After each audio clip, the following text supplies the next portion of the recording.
تو مشرق وسطی میں ایک بار پھر حالات کافی کشیدہ ہیں۔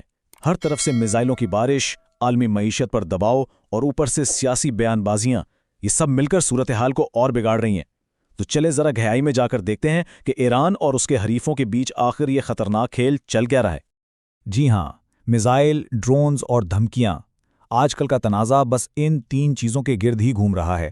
یہ کوئی روایتی جنگ نہیں ہے، یوں سمجھیں کہ یہ ٹیکنالوجی، فوجی طاقت اور کھلے عام دی جانے والی دھمکیوں کا ایک ایسا خطرناک مکسچر ہے جس نے پورے خطے کو بارود کے ڈھیر پر لا کھڑا کیا ہے۔ تو سوال یہ ہے کہ آخر اصل میں ہو کیا رہا ہے؟ اس ساری صورتحال کو سمجھنے کے لیے ہم ذرائع سے ملنے والی رپورٹس کو دیکھیں گے اور کوشش کریں گے کہ اس بڑھتے ہوئے تنازع کی ایک ایک پرت کو ہٹا کر دیکھیں تاکہ پوری تصویر واضح ہو سکے۔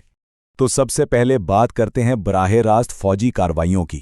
دیکھیے، خطہ اس وقت واقعی ایک دھانے پر کھڑا ہے۔ یہاں صورتحال یہ ہے کہ ایک طرف سے کوئی ایکشن ہوتا ہے تو دوسری طرف سے فوری اور اس سے بھی زیادہ شدید ری ایکشن آتا ہے، اور اس چکر میں کشیدگی ہے کہ ہر گزرتے دن کے ساتھ بس بڑھتی ہی جا رہی ہے۔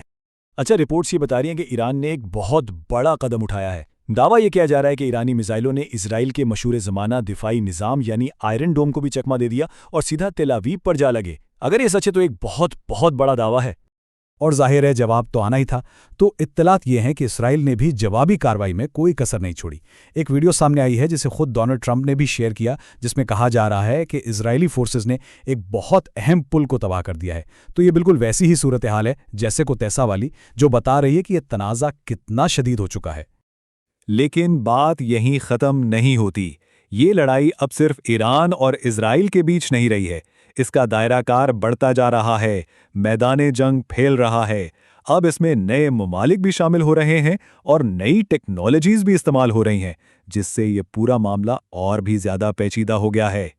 مثال کے طور پر ایران کا دعویٰ ہے کہ اس نے ایک چینی ساختہ ونگ لانگ 2 ڈرون مار گرایا ہے، اور کہا یہ جا رہا ہے کہ یہ ڈرون سعودی عرب آپریٹ کر رہا تھا۔ پھر دوسری طرف سے یمن جیسے اتحادی بھی اب کھل کر سامنے آ گئے ہیں اور وہاں سے بھی اسرائیل پر میزائل داغے گئے ہیں۔ تو اب یہ بات صاف ہے کہ یہ کوئی دو ملکوں کی لڑائی نہیں رہی، بلکہ کئی نئے محاذ کھل چکے ہیں۔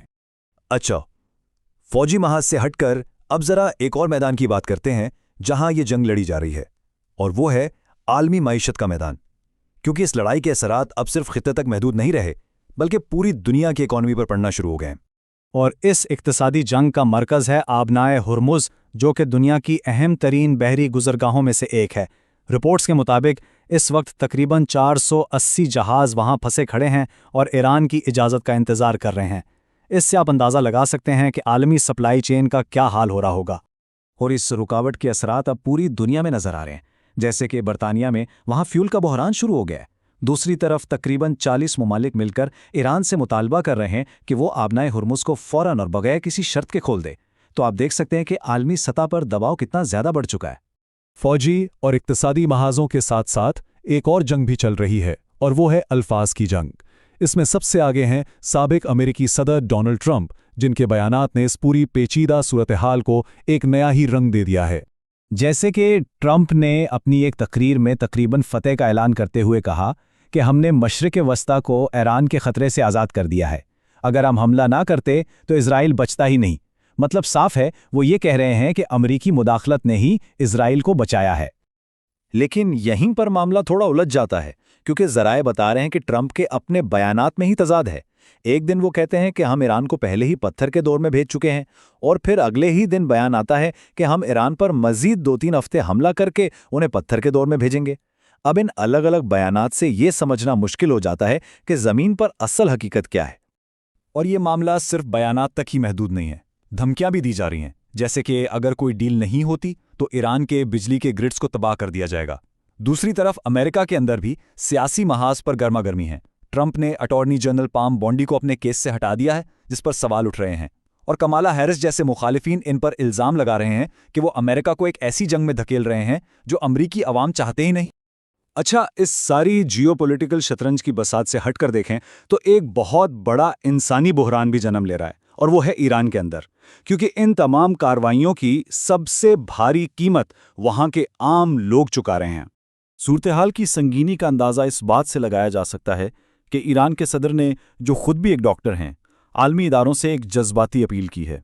انہوں نے World Health Organization, Red Cross اور ڈاکٹرز وداؤٹ بارڈرز جیسی تنظیموں سے کہا ہے کہ وہ آگے آئیں اور اسے انسانیت کے خلاف ایک جرم قرار دے کر اس کے خلاف آواز اٹھائیں۔ اور یہ اپیل صرف ہوائی نہیں ہے۔ رپورٹس میں یہ الزام لگایا گیا ہے کہ حملوں میں خاص طور پر ہسپتالوں، فارمیسیوں اور دوسرے طبی اداروں کو ٹارگٹ کیا گیا ہے۔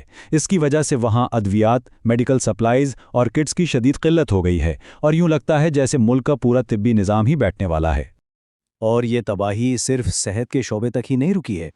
اطلاعات کے مطابق 600 سے زیادہ اسکول، یونیورسٹیاں اور کالجز بھی تباہ ہو چکے ہیں۔